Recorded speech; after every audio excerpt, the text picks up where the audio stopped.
बिस्मिल्लाहिर्रहमानिर्रहीम। अस्सलाम वालेकुम। मैं हूं इमरान अवान। आज के इस ओरिएंटेशन सेशन में एमडी कैट ऑनलाइन जो होने जा रहा है 5 जून से जो स्टार्ट होने जा रहा है स्टार्स एकेडमी की तरफ से, उसकी ओरिएंटेशन सेशन में इमरान अवान आपकी खिदमत में हाज़िर है और मैं आपको अब कुछ चीज़ें बताऊंगा जो आपके लिए यूज़फुल होंगी एमडी कैट को अंडरस्टैंड करने में, और उसके बाद मैं एक्सप्लेन करूंगा अपनी स्कीम ऑफ स्टडी को, जिस स्कीम ऑफ स्टडी पे आपने नेक्स्ट 3 मंथ जो है वो अपनी प्रिपरेशन करनी है। ठीक है, तो ये सबसे पहले हम इसमें एमडी कैट को और यूएचएस को डिस्कस करेंगे। तो स्टूडेंट्स, आप में बहुत सारे बच्चे ऐसे हैं जो रिपीट कर रहे हैं, यानी जिन्होंने लास्ट टाइम भी एमडी कैट का पेपर दिया और इस साल वो एफएससी इम्प्रूव कर रहे हैं और आफ्टर दैट क्या करेंगे, वो इस साल दोबारा एमडी कैट की तैयारी करने के बाद यूएचएस का पेपर देंगे और अल्लाह उनको कामयाब करे, और जो बिल्कुल फ्रेश स्टूडेंट हैं अल्लाह ताला उनको भी कामयाब करे। बहरहाल मेरे लिए आप सारे लोग जो हैं जहाँ जहाँ भी बैठे मुझे सुन रहे हैं, आप मेरे लिए सारे डॉक्टर्स हो और इंशाल्लाह फ्यूचर में आप सब डॉक्टर बनोगे। ठीक है, तो मैं आज अपनी कौम के इन डॉक्टर्स के साथ ये एक ओरिएंटेशन सेशन डिस्कस करने जा रहा हूँ। मे बी कि आज से 5 साल बाद या 8 साल बाद आप लोग इस तरह के ओरिएंटेशन सेशन अपनी अपनी फील्ड में कंडक्ट कर रहे होंगे। तो चलते हैं हम। सबसे पहले हम डिस्कस करेंगे अपने ओरिएंटेशन सेशन में किस चीज़ को, यूएचएस को, कि व्हाट इज़ यूएचएस। यूएचएस क्या चीज़ है? यूएचएस बड़ा फेमस नेम है एक, और ख़ासकर जो प्री मेडिकल स्टूडेंट हैं वो तो इससे बड़ी अच्छी तरह वाकिफ़ होते हैं। University of health science, university of health science क्या करती है जी? ये रिस्पॉन्सिबिलिटी लेती है, यूनिवर्सिटी ऑफ हेल्थ साइंस जो है ये रिस्पॉन्सिबिलिटी लेती है किस चीज़ की? To conduct MD CAT. ये एमडी कैट कंडक्ट कराने की रिस्पॉन्सिबिलिटी लेती है कहाँ कहाँ? अभी मुझे पूरे पाकिस्तान से लोग सुन रहे हैं, स्पेशली पंजाब से, तो इसकी जिम्मेदारी कहाँ कहाँ होती है? किस किस का टेस्ट ये कंडक्ट करवाती है यूएचएस? ये टेस्ट कंडक्ट करवाती है पंजाब में, ये टेस्ट कंडक्ट करवाती है जी एजेके में, और ये टेस्ट कंडक्ट करवाती है जी इसके बाद कहाँ? ये बलूचिस्तान में भी टेस्ट कंडक्ट करवाती है, ये बलूचिस्तान में भी टेस्ट कंडक्ट करवाती है। किस में करवाती है? बलूचिस्तान में। बलूचिस्तान में भी ये टेस्ट कंडक्ट करवाने वाली ये बॉडी है, बलूचिस्तान में भी ये टेस्ट कंडक्ट करवाती है। ठीक है, बट इनके इंडिपेंडेंट टेस्ट है। रिस्पॉन्सिबिलिटी कौन लेता है? यूएचएस लेता है। पंजाब में यूएचएस टेस्ट कंडक्ट करवाता है, जिसकी बेस पे पंजाब के मुख्तलिफ मेडिकल कॉलेजेस में आपके एडमिशन होते हैं। इसी तरह एजेके का टेस्ट जो है वो भी यूएचएस कंडक्ट करवाता है, बट उसको कहाँ पे, उसका मेरिट किसके लिए तैयार किया जाता है? एजेके के लिए। सिमिलरली बलूचिस्तान में भी जो है वो मेरिट कौन कंडक्ट तैयार करता है? इसका टेस्ट कौन कंडक्ट करवाता है? बलूचिस्तान में भी यूएचएस करवाता है। सिंध में जो टेस्ट है वो हर 2-1 साल बाद कोई ना कोई बॉडी चेंज होती रहती है। केपीके में जो है वो ईटा के नाम से करवाया जाता है। बहरहाल यूएचएस जो है वो एक जिम्मेदार इदारा है जो इस टेस्ट को पिछले कई सालों से बड़े ही अच्छे तरीके से मुनज़्ज़म करता है और बहुत ही बेहतरीन और शफाफ तरीके से इसका क्या तैयार करता है? मेरिट तैयार करता है। और पाकिस्तान में जो यूएचएस है, पाकिस्तान में यूएचएस इस वक्त पाकिस्तान का सबसे बड़ा एक इदारा बन चुका है। किस लिहाज से? एक बहुत बड़े लेवल पे टेस्ट कंडक्ट कराने के लिहाज से। यूएचएस ना सिर्फ ये टेस्ट कंडक्ट करवाता है, बल्कि यूएचएस के अपने जो अंदर यूनिवर्सिटी के पूरे प्रोग्राम्स हैं वो भी चल रहे होते हैं। तो चलते हैं जी आगे। नेक्स्ट इसमें कॉलेजेस कौन कौन से आते हैं? पंजाब में आपके पास इस टेस्ट के बाद आप जाते हैं जी all public sector, public sector colleges. कौन से? मेडिकल के,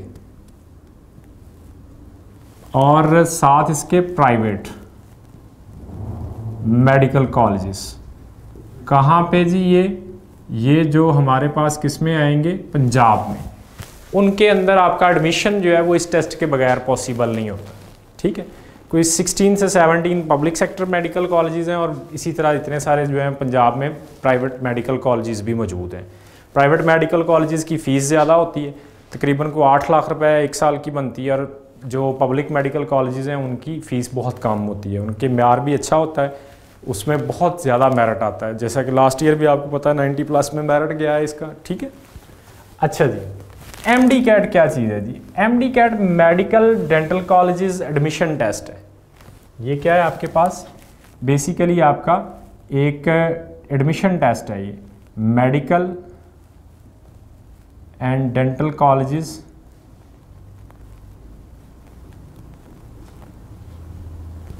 एडमिशन टेस्ट है ये, और ये तकरीबन पिछले 20 साल से कंडक्ट हो रहा है। और इसका पर्पज़ क्या होता है? इसका पर्पज़ होता है कंपटीशन में जो बहुत अच्छे स्टूडेंट्स हैं वो उस कंपटीशन को विन करें जी। तो medical and dental colleges admission test जो है वो तकरीबन कोई लास्ट 20 ईयर से जो है, लास्ट 20 ईयर से कंडक्ट करवा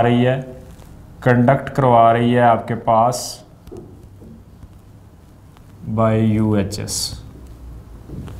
20 सालों में तकरीबन यूएचएस से ही ये कंडक्ट करवाया जा रहा है। ठीक है, अच्छा जी, अब इसका मेरिट जो है वो हर साल वेरी करता है। एमडी कैट का सिलेबस क्या होता है?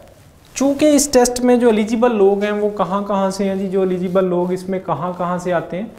कौन कौन से सब्जेक्ट्स के लोग एलिजिबल हैं इसमें जिन्होंने एफएससी की हुई होती है, ओवरसीज़ हैं, या पंजाब से जिन्होंने एफएससी की हुई है, पंजाब बोर्ड के अंडर की हुई है एफएससी पाकिस्तान में रहते हुए, और फेडरल बोर्ड के अंदर जिन्होंने एफएससी की हुई है वो लोग, और ए लेवल्स जिन्होंने किया हुआ है वो लोग सारे एलिजिबल हैं इस टेस्ट के लिए। तो डेफिनेटली फिर इसका जो सिलेबस है वो एक बहुत बड़ा टास्क होता है यूएचएस के लिए डिज़ाइन करना। यूएचएस उसे कैसे डिज़ाइन करता है जी? यूएचएस उसे डिज़ाइन करता है, ये सिलेबस जो है इसको किससे डिज़ाइन कैसे किया जाता है? ये सिलेबस लिया जाता है कहाँ से जी? ए लेवल से, ए लेवल्स एंड एफएससी, यानी नॉन एफएससी और A levels, sorry FSc and A levels, यहाँ से। अच्छा, फिर सिलेबस डेफिनेटली ए लेवल्स में कुछ आर्टिकल बच्चे ऐसे पढ़ रहे होते हैं जो एफएससी में नहीं होते, जो एफएससी में पढ़ रहे होते हैं वो ए लेवल्स में नहीं होते। तो बेटे सिलेबस इसका ऐसे बनाया जाता है कि कॉमन आर्टिकल्स लिए जाते हैं, common articles from A levels and FSc, यानी कि यूएचएस के सिलेबस में सिर्फ वो चीज़ शामिल की जाती है जो, सपोज आप मेजरमेंट्स की बात करते हैं, फिजिक्स की अगर बात करें तो पहला यूनिट है मेजरमेंट का, तो आप उसमें कई चीज़ें पढ़ते हैं, लेकिन उस यूनिट में से यूएचएस एमडी कैट सिलेबस में क्या डालेगा? सिर्फ वो वाले आर्टिकल डालेगा जो ए लेवल्स में भी मौजूद है।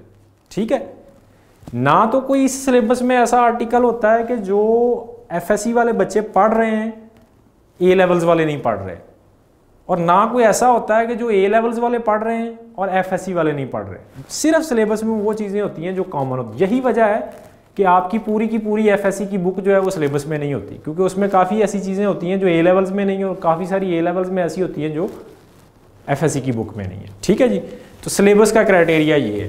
तो लास्टली अपडेटेड सिलेबस जो है, इसका अपडेटेड सिलेबस जो था, लास्ट अपडेट सिलेबस जो था जी वो किस साल आया है? वो 2019 में आया है, और बड़ा प्रिसाइज सिलेबस है, बहुत ही अच्छी तरीके से सेट किया गया, और मेरा ख्याल है कि अब ये चेंज नहीं होगा।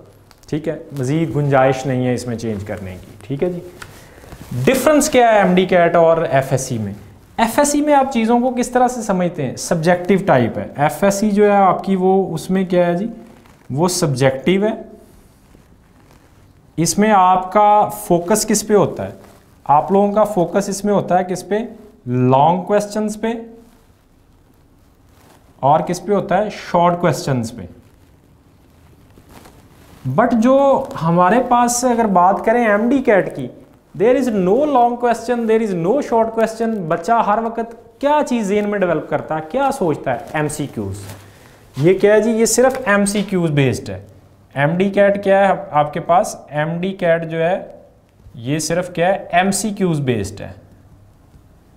आप FSC पढ़ते हैं तो आपका ज़हन सिर्फ क्या सोच रहा होता है, आप एक आर्टिकल पढ़ रहे हैं, लेट्स सपोज आप फिजिक्स का कोई चैप्टर पढ़ रहे हैं, चैप्टर 12 पढ़ रहे हैं इलेक्ट्रोस्टैटिक, आपने पूरा चैप्टर पढ़ लिया। एट द एंड आपका टीचर से क्वेश्चन क्या होता है, टीचर से आपका क्वेश्चन होता है सर इस चैप्टर के लॉन्ग क्वेश्चन बता दें, इसके शॉर्ट क्वेश्चन बता दें। कभी किसी ने नहीं पूछा सर इसमें से MCQs कैसे बनते हैं, ये MCQs बता दें, ये MCQs बता दें ड्यूरिंग द FSC स्टडी।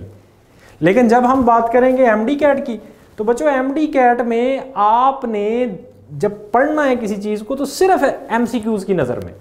तो मेरा कहना ये होता है कि जब आप MD कैट की तैयारी कर रहे हैं तो सोते बैठे उठते जागते आपके ज़हन में सिर्फ MD कैट के हवाले से MCQs की जनरेशन होनी चाहिए। इवन जब आप खाना खाने जाएं तो आप ऑप्शंस लें अपने सामने कि ऑप्शन A में ये है, ऑप्शन B में ये, ऑप्शन C में ये, D में ये है, तो मैंने क्या चूज़ करना है। हर चीज़ को आप MD कैट पढ़ते हुए किस नज़र से देखें, MCQs की नज़र से। ठीक है जी, तो ये फ़र्क है। इधर आपने कोई लॉन्ग क्वेश्चन नहीं पढ़ना, कोई डेरिवेशन नहीं करनी है आपने, डायरेक्ट हमने यहाँ पे फार्मूलाज लेने हैं और शॉर्टकट्स डेवलप करने हैं। क्या करने के लिए, MCQs सॉल्व करने के लिए। और यहाँ पे क्या होता है, लॉन्ग क्वेश्चन तैयार करते हैं, शॉर्ट क्वेश्चन तैयार करते हैं, न्यूमेरिकल तो इसमें भी बट MCQs बेस्ड होंगे। Okay, this is the major difference. कोई आपने लॉन्ग क्वेश्चन नहीं तैयार करना। ओके, अच्छा, पेपर ऑफ MD कैट। अब MD कैट का पेपर जो है वो किस तरह का होता है, ये टोटल इसमें कितने नंबर ऑफ MCQs आ रहे हैं जी, लास्ट ईयर ये तब्दीली हुई है। टोटल इसमें जो MCQs हैं वो कितने हैं जी, टोटल इसमें MCQs आ रहे हैं जनाब 200। अच्छा, इनकी डिवीजन कैसे है जी, इनकी डिवीजन कुछ इस तरह से है कि बायो जो है इसके अंदर बायो के कितने आ रहे हैं जी, 80 आ रहे हैं। और इसके बाद आपके पास जो केमिस्ट्री है उसके कितने आ रहे हैं जी, उसके 60 आ रहे हैं। और जो आपके पास फिजिक्स है जी, फिजिक्स के कितने आ रहे हैं जी, 40। और इंग्लिश के कितने आ रहे हैं जी, इंग्लिश के आ रहे हैं जी आपके पास कितने, 20। टोटल कितने हो गए, 200। मज़े की बात आप लोगों के लिए, जो नए इस सेशन के लोग हैं उनके लिए, no negative marking, no negative marking,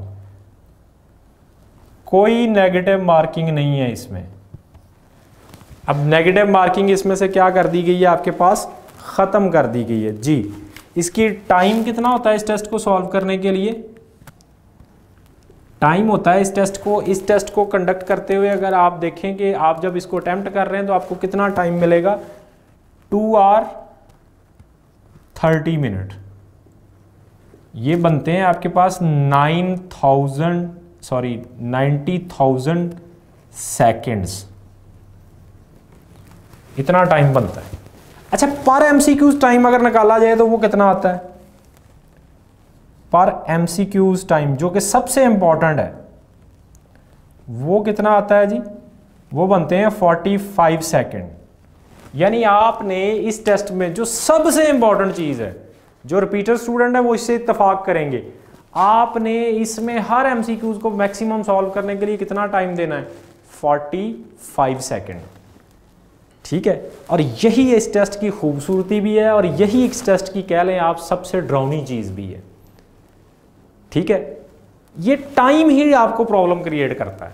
सारा पेपर आता होता है लेकिन आप मैनेज नहीं कर पाते हो 45 सेकंड में उसको सॉल्व करने। तो आपने हमारे साथ रहते हुए क्या करना है, हमने स्टार्स के प्लेटफॉर्म पे क्या दे दिया है, सॉफ्टवेयर के अंदर सारे MCQs दे दिए हैं। हमारे साथ रहते हुए आपने अपनी इस प्रैक्टिस को बेहतर करना है ताकि आप इस टाइम के अंदर अटैम्प्ट को क्या कर सकें, पूरा कर सकें। ठीक है जी, तो 45 सेकंड जो है वो एक MCQs को लगते हैं प्रिपेयर करने, इसको अटेम्प्ट करने के लिए जी। अब चलते हैं हम स्टार्स एकेडमी की तरफ से। स्टार्स एकेडमी 1992 से वर्किंग में है, स्टैब्लिश हुई है जी ये 1992 में, और ऑल ओवर द पाकिस्तान इसमें कैंपसेस हैं। कैंपसेस जो है इसके जी वो कहाँ पे है, ऑल ओवर द पाकिस्तान, सारे पाकिस्तान में हर जगह पे इसके कैंपसेस हैं। इस साल चूंकि कोविड-19 की वजह से जो मामलात हुए हैं, अल्लाह ताला हम सबको उससे महफूज फरमाए। सारी दुनिया में एक बहुत बड़ा चेंज आया है, और पाकिस्तान में भी ये चेंज देखने में नज़र आ रहा है। और आइंदा सालों में, आने वाले सालों में आलमोस्ट पाकिस्तान की 90% जो सिस्टम्स हैं, एजुकेशन है और दूसरे जो मामलात हैं, वो लग रहा है कि वो सारे के सारे ऑनलाइन शिफ्ट हो जाएंगे। ठीक है, तो उसमें एजुकेशन में एक बहुत बड़ा रोल है, ख़ासकर प्राइवेट अदारे और जो पब्लिक सेक्टर अदारे मिल के ये एक रोल प्ले कर रहे हैं कि अपने जो सिस्टम है उनको तेज़ी से ऑनलाइन बना रहे हैं। और अल्हम्दुलिल्लाह हमने MD-CAT की इस फील्ड में स्टार्स ने सबसे बेहतरीन तरीके पे और सबसे पहले जो है ये इंट्रोड्यूस करवाया है ऑनलाइन सिस्टम अपना, कि आइंदा आप जो स्टार है वो अपनी तमाम तर क्लासेस जो हैं उनको ऑनलाइन। और ख़ूबसूरत बात जो दूसरे इदारों से डिफरेंट है इनकी, वो क्या है, ये बिल्कुल आपको ऑनलाइन ऐसा इन्वायरमेंट दे रहे हैं कि आपको लगेगा कि जैसे क्लास है। रियल में आपको वाइट बोर्ड मिलेगा, रियल में टीचर वाइट बोर्ड पे लेक्चर ऑनलाइन सॉल्व करता हुआ नज़र आएगा। ऐसा नहीं है कि उसमें कोई इफेक्ट्स डाले जाएंगे, ऐसा नहीं है कि उसमें सॉफ्टवेयर को डाला जाएगा, चीज़ों को मैनिपुलेट किया जाएगा, नहीं। ऐसे फील हो आपको, आप सामने कंप्यूटर के बैठेंगे, आप क्लास में बैठे हैं, टीचर आपसे ऐसे इंटरेक्ट करेगा। ये सबसे बड़ी इनके सिस्टम की खूबसूरत बात है। ठीक है जी, तो ये ऑनलाइन में आ गया जी, इंट्रोड्यूस करवाया है ऑनलाइन स्टडी सिस्टम स्टार्स ने। वैसे ये इन्होंने स्टार्स ने जो है ऑनलाइन अपना स्टडी सेशन जो था वो 2017 से इंट्रोड्यूस करवाना शुरू कर दिया था। 2017 से इंट्रोड्यूस करवाना शुरू कर दिया है उन्होंने अपना, और अब तो ये भरपूर अच्छे तरीके से, बेहतरीन तरीके से अपने उस सिस्टम को कवर कर चुके हैं। ठीक है जी, अब हम देखते हैं कि स्टार्स जो है वो एक नाम है, और एंट्री टेस्ट में हर साल की अगर पिछले साल की पोजीशंस देखें तो टॉप पोजीशन सबसे ज़्यादा जो है पूरे पंजाब में स्टार्स जी। नेक्स्ट आ रही है SOS of stars academy, scheme of study आ रही है कि स्कीम ऑफ स्टडी क्या है स्टार्स एकेडमी की। स्कीम ऑफ स्टडी जो आपने फॉलो करनी है पूरे सेशन में। ठीक है जी, अच्छा इसमें अभी जो आप रजिस्टर्ड हुए हैं ना हमारे साथ, वो LMD-CAT में हुए हैं। बेसिकली किस में हुए हैं? LMD-CAT में, लॉन्ग MD-CAT में हुए हैं टिल द, ये तकरीबन कोई 84 to 85 वर्किंग डेज़ के का सेशन है। इसमें क्या क्या होगा? सबसे पहले आएगा study and test session, study and test session, ये पहली चीज़ होगी इसके अंदर। ठीक है, इसके 2 फेजेस होंगे, फेज़ 1 और फेज़ 2। मतलब फेज़ 1 में आपका ऑलमोस्ट फर्स्ट ईयर का सिलेबस होता है और फेज़ 2 में क्या होता है? सेकंड ईयर का सिलेबस। अच्छा इसके बाद क्या आएगा? क्रैश टेस्ट सेशन आएगा जी, क्रैश टेस्ट सेशन। ठीक है जी, इसके बाद क्या आएगा आपके पास? FLPs आएंगे, full length papers, full syllabus test आएंगे, FLPs आएंगे। ठीक है, अच्छा जी क्रैश टेस्ट सेशन जो है ये कितने नंबर ऑफ टेस्ट का होगा? ये नंबर ऑफ टेस्ट इसमें आएंगे आपके पास कितने जी? 14 आएंगे। ये ईच टेस्ट ऑफ 200 MCQs है। ठीक है, और इसी तरह से ये कितने टेस्ट आएंगे? ये 6 FLPs होंगे। किस बेस के? UHS पैटर्न के, UHS पैटर्न पे, जिस तरह यूनिवर्सिटी का टेस्ट होता है ये उस पैटर्न के 6 फुल लेंथ होंगे। और इस फेज़ में, फेज़ 1 में ये तकरीबन पार्ट 1 सिलेबस होता है और ये जो है ये पार्ट 2 का सिलेबस होता है। ठीक है, अब हम अभी जो आपको जो 5 जून से आपको पोर्टल पे जो शेड्यूल मिलेगा सारा, वो किसका मिलेगा? वो फेज़ 1 का होगा, ये शेड्यूल आपको मिलेगा। ठीक है जी, देखते हैं कि फेज़ 1 का शेड्यूल आपको पोर्टल पे किस तरह मिल रहा होगा। फेज़ 1 का शेड्यूल देखें तो सिलेबस डिवीजन कितनी है जी इसमें? फेज़ 1 में जो हमने सबसे पहले आपको जो हेडिंग मिलेगी MD-CAT syllabus, online syllabus phase 1, division किसकी आएगी? फेज़ 1 की। अच्छा जी, इसमें नंबर ऑफ लेक्चर जो टोटल आ रहे हैं वो 72 है, इसमें नंबर ऑफ टेस्ट 40 आ रहे होते हैं और इसमें नंबर ऑफ डिस्कशन भी कितनी आ रही होती हैं? 40 आ रही होती है। कितनी नंबर ऑफ डिस्कशन आ रही होती हैं? 40। ठीक है जी, इस तरह का शेड्यूल आपको आपके, मतलब मैं अगर एक्चुअली बात करूं तो पेपर बेस आपका शेड्यूल इस तरह का होता है। ये पेपर बेस शेड्यूल है, बिल्कुल ऐसे ही शेड्यूल आपका कहाँ होगा? पोर्टल के ऊपर होगा। शेड्यूल आप देखेंगे, ठीक है, तो जहाँ पे लेक्चर्स लिखे हुए ना, लेक्चर 1, लेक्चर 2, लेक्चर 3, जब आप वहाँ ऑनलाइन देखेंगे तो वहाँ पे आप क्लिक करेंगे ना माउस से, तो वहाँ उसके वर्सेस उस लेक्चर की क्या स्टार्ट हो जाएगी, वीडियो। टेस्ट 1 को आप क्लिक करेंगे तो टेस्ट 1 आ जाएगा आपके पास। टेस्ट 1 की डिस्कशन को क्लिक करेंगे तो टेस्ट 1 की, यानी कि समझ लें ये सारी चीज़ें जो हैं इसके ऑटोमेटिक बटन्स बन गए और शेड्यूल बिल्कुल ऐसे ही वहाँ पे मौजूद होगा, आपको कोई परेशानी नहीं होगी समझने में। और मैं आपको बता रहा हूँ दूसरे इदारों ने ऐसा नहीं किया हुआ, उन्होंने एक वीक की पूरे की प्लानिंग फेंक दी, पूरे वीक का मटेरियल रख दिया, पूरे वीक में आपको कोई पता नहीं कैसे जज करना। हमने डे बाय डे का इसकी प्लानिंग दी है, ठीक है। यानी एक दिन में क्या करना है, हमने वो आपका पूरा पैटर्न ऊपर बना के बिल्कुल वैसा ही शेड्यूल रखा है जैसा स्टार एकेडमी अपने कैंपस में रखा करती थी, ज़रा चेंज नहीं, ताकि आपको फील ना हो कि ऑनलाइन में और क्लास की स्टडी में कोई फ़र्क है कि नहीं है, ठीक है जी। अच्छा जी, अब ये शेड्यूल है, इस तरह से इसकी प्लानिंग बनी हुई है। ये लेक्चर शेड्यूल है, फिर यहाँ टेस्ट कोड लिखा हुआ आएगा, यहाँ डिस्कशन लिखी हुई आएगी किस टेस्ट की होनी है, ये सब्जेक्ट आएगा आपका कौन सा है, यहाँ सिलेबस होगा उस सब्जेक्ट का, ठीक है जी। सबसे पहले अगर देखें आप तो डे 1, अब आप ज्वाइन करते हैं 5 जून को, ठीक है, तो आपका पहला दिन कौन सा होगा जी, डे 1 5 जून होगा, डेट नहीं है इधर। अगर आप 10 जून को करते हैं तो आपका डे 1 कब होगा, 10 जून होगा, यानी आपका शेड्यूल डे 1 10 जून। यहाँ आप डेट आप नोट कर लें कि आपकी डेट क्या है, 10 जून है। 10 जून आपका पहला दिन था, तो 11 दूसरा होगा, 12 क्या होगा, तीसरा होगा। अच्छा, अब एक दिन में क्या करना है आपने, पहले दिन जब हम बात करें डे 1 की, तो डे 1 में आपको क्या पढ़ाया जाएगा। डे 1 में देखें तो लेक्चर कौन कौन सा होगा, E1 L1 E2 L2 E1 L3।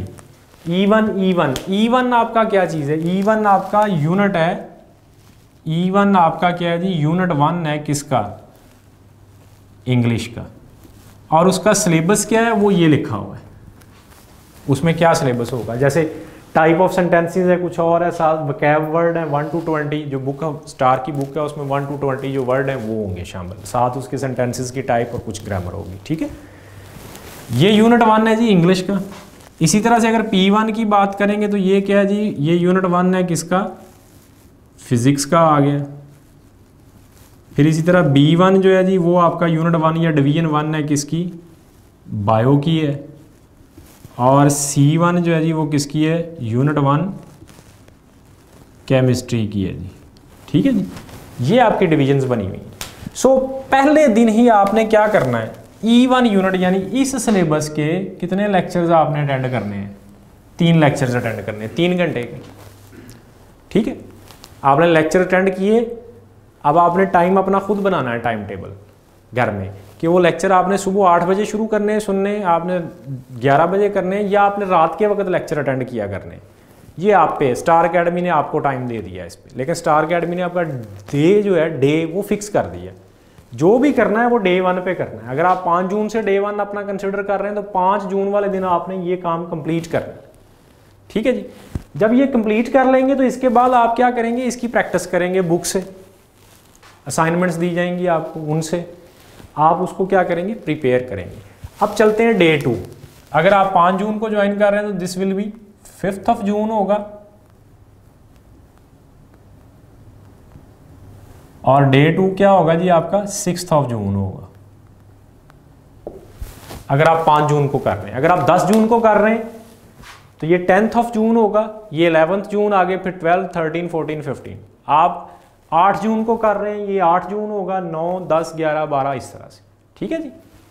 यानी वो डेट अब आपने स्टार्टिंग डेट आपकी ले ली है तो वो वहाँ से चलती जाएगी, इसमें कोई छुट्टी नहीं है, ठीक है। अगर आप छुट्टी करना चाहते हैं तो आपका एक दिन का शेड्यूल आगे चला जाएगा बस जी। नेक्स्ट देखें, डे 2 पे क्या करेंगे। डे 2 पे आपकी बायोलॉजी आ जाएगी, B1 का लेक्चर 1 है, 2 है, 3 है, और ये सिलेबस क्या है, 10 सेल। आपका चैप्टर क्या है, चैप्टर नंबर कौन सा है, ये 4 है इसमें।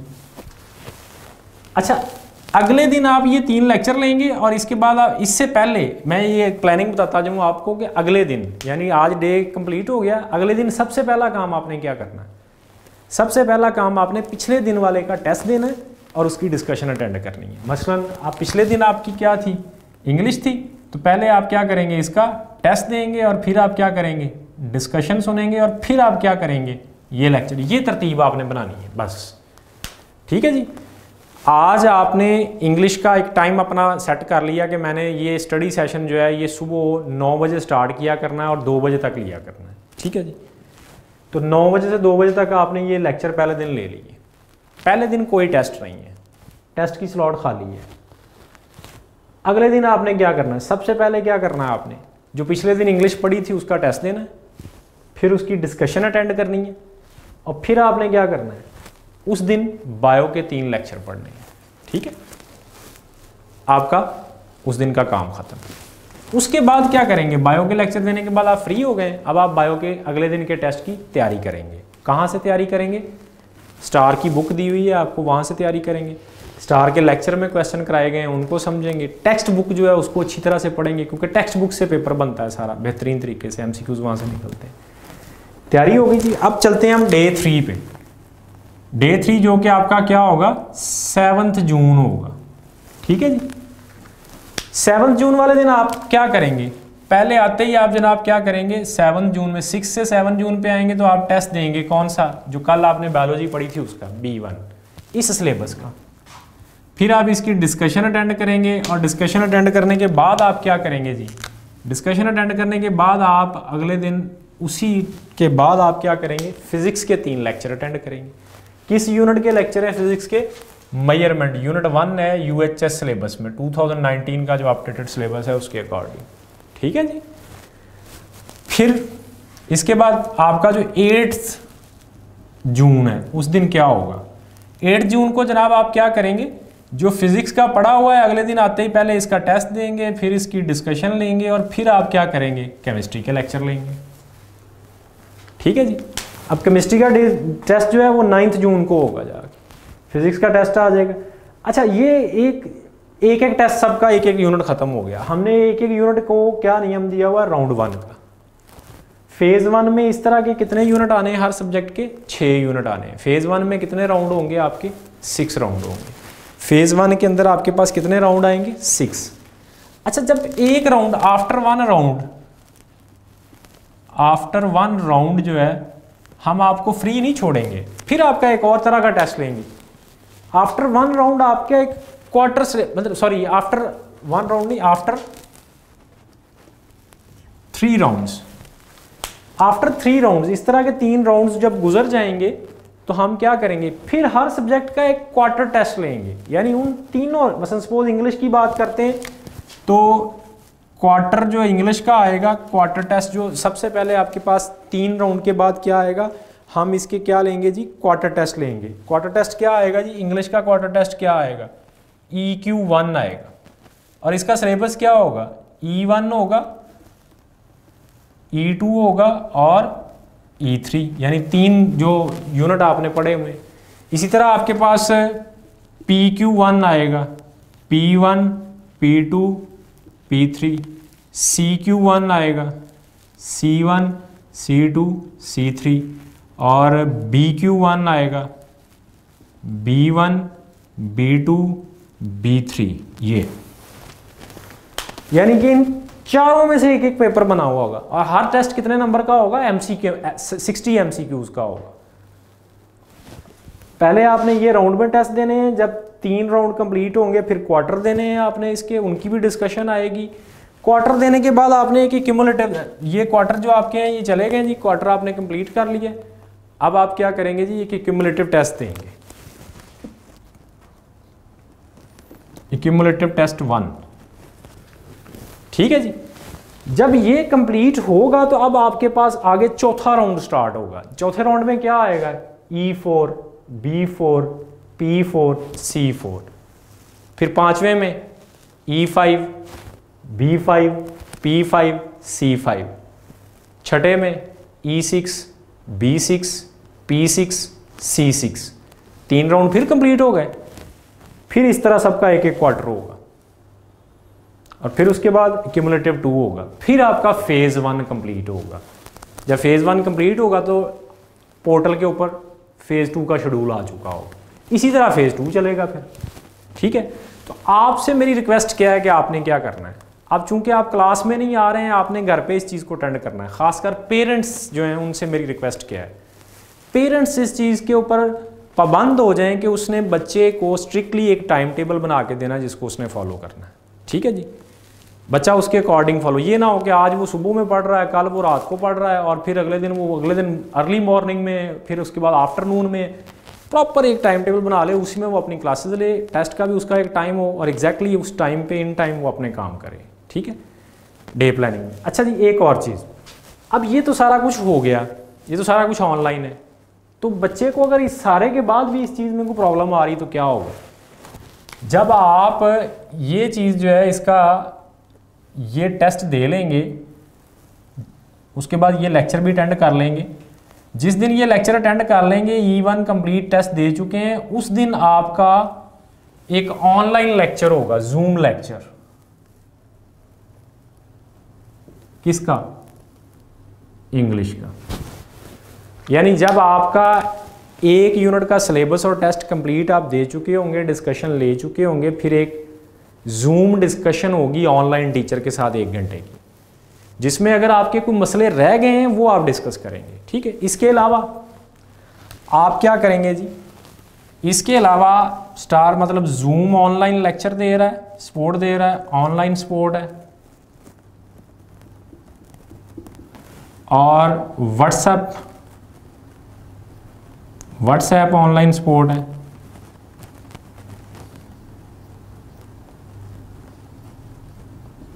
ये 24/7 है, 24/7 यानी 24 घंटे आप इसके ऊपर मैसेज कर सकते हैं। आपके ग्रुप बना दिए गए हैं, आपको मैसेजेस कर दिए गए हैं, आपको रिसीव हो गए होंगे, कल से आप उसमें मैसेज भी कर सकेंगे, ठीक है जी। जैसे ही स्टार्ट होगा उसमें आप अपनी प्रॉब्लम्स भी शेयर कर सकते हैं टीचर से। लेक्चर के ड्यूरिंग अगर आपको कोई चीज़ टीचर की समझ नहीं आई है तो वो मैसेज करेंगे, सर ये बात नहीं मुझे समझ आई, उसका जवाब आएगा आपको। इसके बाद भी ये एक यूनिट कंप्लीट करने के बाद इसको आपका इंग्लिश का ऑनलाइन लेक्चर होगा जूम के ऊपर, ठीक है जी। फिर इसी तरह जब फिजिक्स आपकी ख़त्म हो जाएगी ये वाली, और केमिस्ट्री के लेक्चर लेंगे, बायो ख़त्म हो जाएगी आप और फिजिक्स के लेक्चर लेंगे, इसके बाद आपका क्या होगा? बायो का इस यूनिट का ऑनलाइन लेक्चर होगा। फिर इसी तरह फिजिक्स का ऑनलाइन लेक्चर होगा। तो हर यूनिट के बाद आपका हर सब्जेक्ट का एक ऑनलाइन लेक्चर होगा, जिसमें आप जूम पे टीचर से क्या होंगे, लाइव क्या करेंगे, अपनी प्रॉब्लम्स डिस्कस करेंगे। तो स्टार्स ने कोई चीज़ ऐसी नहीं छोड़ी है जिससे आपको सपोर्ट ना प्रोवाइड कर सके। व्हाट्सएप इस वक्त सोशल मीडिया पे सबसे ज़्यादा इन है, उसके ज़रिए 24/7 आपको उन्होंने ऑनलाइन सपोर्ट दे दी। जूम इस वक्त जो ऑनलाइन टीचिंग में बड़ा फेमस हुआ है, उस पर हर यूनिट के लिए आपको उन्होंने ऑनलाइन सपोर्ट दे दी। इसके अलावा आपके सारे लेक्चर्स की सपोर्ट दे दी। नंबर ऑफ़ टेस्ट पॉसिबल इस वक्त आप किसी भी सिस्टम से कंपेयर करें, सबसे ज़्यादा टेस्ट ऑफ़र कर रहा है, उनकी डिस्कशंस भी दे दी, ठीक है। मेरा ख्याल है कि ये जो सिस्टम है इसमें से गुजरने के बाद आप इंशाल्लाह इस तरह पॉलिश हो जाएंगे कि आपको MD कैट के टेस्ट में कोई बंदा फेल नहीं कर सकता, आपकी प्रैक्टिस बहुत अच्छी हो जाएगी। तो अगेन मैंने ये सारा सिस्टम जो है एक्सप्लेन किया है। तो इसका पर्पज़ ओरिएंटेशन का क्या था? आप लोगों को एक अवेयरनेस देना था सिस्टम के बारे में और MD कैट के बारे में, सिलेबस के बारे में और सारी चीज़ों के बारे में। लास्ट पे मेरी पेरेंट्स जो हैं उनसे रिक्वेस्ट है, चूँकि अब ये बच्चे क्लासेस नहीं अटेंड कर रहे हैं, क्लासेस में इन्वायरमेंट और होता है, टीचर इनको पॉलिश करते हैं, टीचर इनके डिसिप्लिन और इनके टाइम टेबल का ख्याल रखते हैं, मैनेजमेंट ख्याल रखती है। तो अब पेरेंट्स ने इस चीज़ का ख्याल रखना है कि ये जो शेड्यूल है इसको डे बाय डे जो है वो फॉलो करवाना है, और बच्चे को हम हर चीज़ का एक टाइम टेबल देंगे। मसलन टाइम टेबल से मुराद है कि हम ये जूम लेक्चर का टाइम बताएंगे आपको कि इस टाइम पे डेली हुआ करेगा, और ये डेली हुआ करना है एक सब्जेक्ट का 1 घंटे का। तो डेली बच्चे ने क्या क्या काम करना है? 3 लेक्चर लेने हैं, 1 टेस्ट देना है, 1 डिस्कशन देनी है और 1 जूम लेक्चर लेना है। ये आपके बच्चे का डेली काम है। कितने? जैसे B1, B2, B3 के 3 लेक्चर लेने हैं, उस दिन का 1 टेस्ट देना है और उस दिन की टेस्ट डिस्कशन अटेंड करनी है, और प्लस 1 घंटे का जूम लेक्चर। इसके बाद बच्चे ने अगले दिन के टेस्ट की तैयारी करनी है, बुक से करनी है, असाइनमेंट देंगे हम, सारा जो मटेरियल हेल्पिंग वहाँ वो चीज़ें देंगे, उससे वो तैयारी करेगा। फिर अगले दिन वो टेस्ट देगा, डिस्कशन अटेंड करेगा, लेक्चर लेगा, फिर जूम लेक्चर लेगा उसका, ठीक है। और अगर प्रॉब्लम्स आ रही हैं उसको जूम लेक्चर लेने से पहले ही, तो व्हाट्सएप आपका ग्रुप में ऐड कर दिए गए हैं। जिन बच्चों की रजिस्ट्रेशन हो गई है उनके ग्रुप बन चुके हैं, उनको मैसेजेस भी आ चुके हैं, ठीक है जी। और उसमें सपोर्ट के लिए हर वक्त जो लोग हैं वो मौजूद हैं, हर किस्म की सपोर्ट के लिए, ऑनलाइन सपोर्ट के लिए मौजूद हैं, टेक्निकल सपोर्ट के लिए मौजूद हैं, सॉफ्टवेयर सपोर्ट के लिए मौजूद हैं और स्टडी सपोर्ट के लिए मौजूद हैं, टीचर मौजूद हैं। और उस व्हाट्सएप ग्रुप में और जूम में वही टीचर आएगा जिसका वीडियो लेक्चर बच्चे सुन रहे होंगे। ऐसा नहीं है कि वीडियो लेक्चर किसी और का है और ये जूम सपोर्ट कोई और दे रहा है। तो स्टार कस्टमर केयर में इस वक्त सबसे ऊपर टॉप पे जा रहा है। कोशिश है उसकी कि वो अपने क्लाइंट को बिल्कुल किसी किस्म की परेशानी का सामना ना करना, उसको परेशानी ना दे। तो इंशाल्लाह मैं उम्मीद करता हूँ कि इसके बाद आपको सारी चीज़ें क्लियर हो गई होंगी और आप अल्लाह का नाम लेकर एक नेक इरादे से पोर्टल पे लॉगिन हो 5 जून से और अपनी स्टडी सेशन को कंटिन्यू करते हैं। Thank you very much.